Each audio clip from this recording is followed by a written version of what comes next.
Welcome to Browntown. I'm the mayor, and I think Metroid is old and washed. I'm kidding. Okay, maybe not washed, but it's definitely in need of a makeover. I love Metroid. I'm wearing the merch, dog. It's one of my favorite franchises ever. Some of you might know me as the Bloodborne guy, and Bloodborne is indeed my favorite game of all time. But between 1987 and 2015 BB, that's before Bloodborne, if you had asked me what my favorite game of all time was, there's a good chance it'd either be a Metal Gear game or Super Metroid. That love of Metroid has pretty much stuck with me over the years, and naturally, I was a huge fan of the Prime series. So, the game I was most excited to play on Switch 2 was Metroid Prime 4. Cut to today, and I've only played a few hours of it. I keep coming back to the game, and I have no doubt that I will finish it soon. But these staggered play sessions that I'm doing are very unlike me when it comes to playing Metroid games or Metroidvania games like this. Typically, I will play in really long stretches. These games have this atmosphere that really envelops you if you let them. And the design keeps you moving from one thing to the next. You're going into new areas, finding locked doors, finding a power up, going back to the locked door, and then all over again. Long stretch sessions for me are where everything I love about Metroid games is at its most potent. Those games are about getting lost and exploring alien worlds and turning into a little metal ball and hitting a half pipe. Most recently, I played Dread like that. I also played non-Metroid game Mio Memories in Orbit like that too, but not with Prime 4, and I've been thinking about why. The thing is, I don't think Metroid Prime 4 is a bad game. In fact, it's actually a good game. I like a lot of it, and often it does scratch that Metroid itch for me. The problem, I think, is that it feels really dated. That's hardly a unique insight for Metroid Prime 4, I know, but it's never been something that has stopped me before. So I have an AY in Thor, and I've been going back to games from generations ago and playing older games that I missed or haven't played in a long time. And they're, despite being dated, they're still engaging me in a way Prime 4 hasn't. So it's not entirely that I just don't like the feeling of dated games. I do play stuff like that. It's a different kind of dated, and it stabs at something that I've been feeling that's been missing from games for a while. This sense of progress in the way we play games, the games that we play, the mechanics.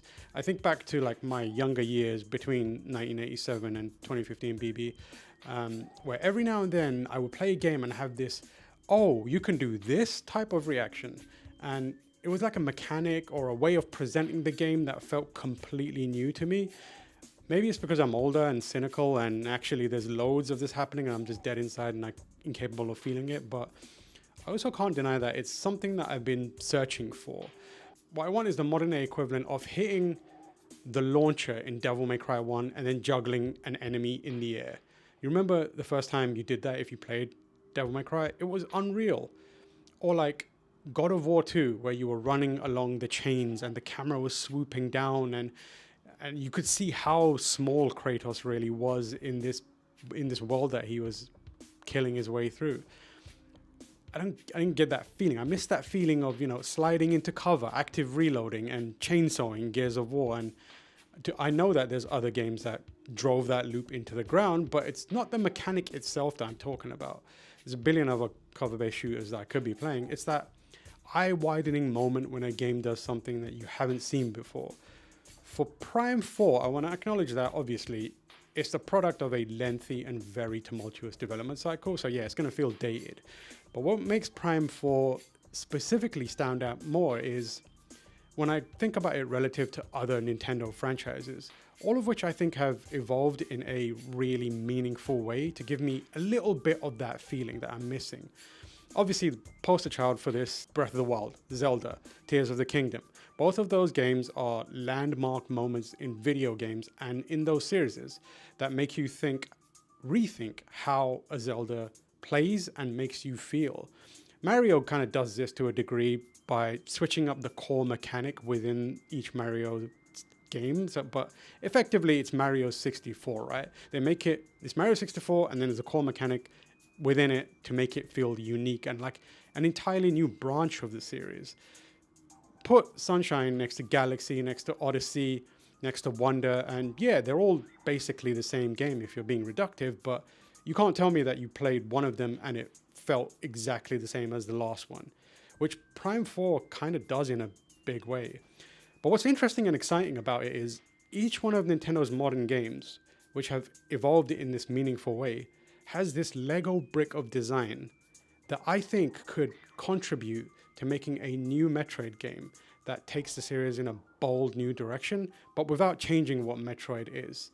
Like, indulge me while I do some backseat fantasy game design to explain what I mean. We talked about Zelda, Breath of the Wild, and Tears of the Kingdom. Those two games have an open world that feels vast and needs to be taken step by step to fully explore. There's areas that are gated behind abilities or specific considerations, like early in Breath of the Wild when you need to climb the mountain and it's so cold up there. If you're not wearing the right kind of clothes, Link is going to freeze to death and it's a pain in the butt to explore without meeting that condition.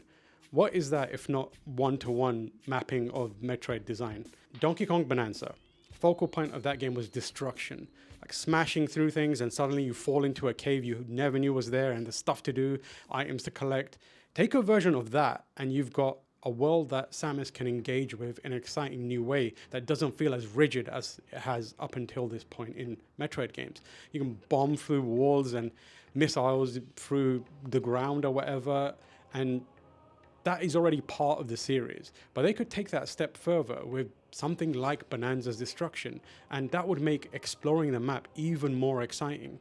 Traversal. Nintendo has already done bikes. It's done it in Zelda, it's done it in Prime 4, and in Mario Kart World, they had the interconnected racetracks, which makes the space feel a bit more open. So give Samus a bike. You've already done it. You know how to do it. Or even better, use her ship. Use it to move around the planet. Despite, I think, being a competent game, a good game, Metroid Prime 4, it's kind of been this reminder of how stagnant the series is. It's desperately in need of reinvention, and I think it's undoubtedly deserving of it, especially given the potential it has to reach such a bigger audience. It's an action game. It shouldn't be a niche within Nintendo. I think, as I said, like the ideas are out there. They're Nintendo's ideas. Metroid could be so much better if just Nintendo looked to its other games. I think they need to let go of Prime now. I think I've had enough of it despite loving them, and do something that makes people feel like they're playing a new kind of Metroid. One where they can say, oh damn, this is what Metroid is now. This is a new Metroid.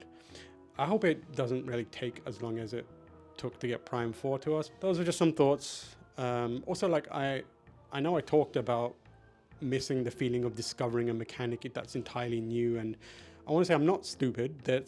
That stuff's incredibly difficult to do. You can't just come up with a brand new idea. Although it doesn't happen much anymore, what does happen a lot is that developers are telling incredible stories. They're connecting on deeper level with the players because of narratives and characters, or they're able to reframe mechanics that we're familiar with in exciting new ways. So there's still plenty of good things happening in games. The thing that I'm talking about is specifically Metroid. And also, games as a whole, it's something that, it's almost like a uncapturable feeling now. So maybe I'm having a midlife gaming crisis. And I'm just realizing it. Damn, you hate to see it. Anyways, thank you for watching. I appreciate it. Lighting's kind of different today because I'm filming during the day. There's a Golden State Warriors game happening in the evening, and I need to watch that for my podcast. Just us. And also it's been GDC all week, so haven't had time to do anything during the week, but trying to do one video a week, you know? Trying to be consistent with it. I've always got something to say, I think, about a game that I'm playing or something that's happening, so hopefully I won't run out of material. Someone's honking the horn outside, baby. But yeah, while you're here, please subscribe. Hit the like button. Share it. Show it some love. Comment. And I'll see you the next time. Peace. Peace.